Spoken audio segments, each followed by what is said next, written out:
Gas सिलेंडरच्या काळ्या बाजाराविरोधात राज्यभरात धडक कारवाई करण्यात आली आहे। 15 मार्चपर्यंत काळ्या बाजारातले 1208 सिलेंडर जप्त करण्यात आले। दक्षता पथकाने केलेल्या 2129 तपासण्यांमध्ये 1208 सिलेंडर जप्त करण्यात आले।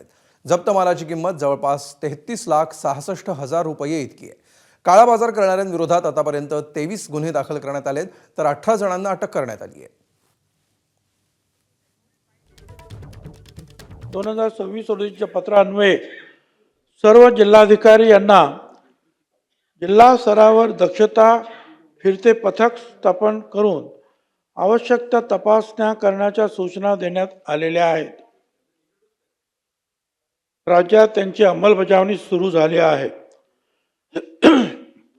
घरगुती गॅसचा अवैध वापर, साठेबाजी व काळा बाजार यासारख्या अनियमितता करणाऱ्या व्यक्तींविरुद्ध जीवनावश्यक वस्तू अधिनियम 1955 मधील तरतुदीनुसार कठोर कारवाई करण्यात येत आहे।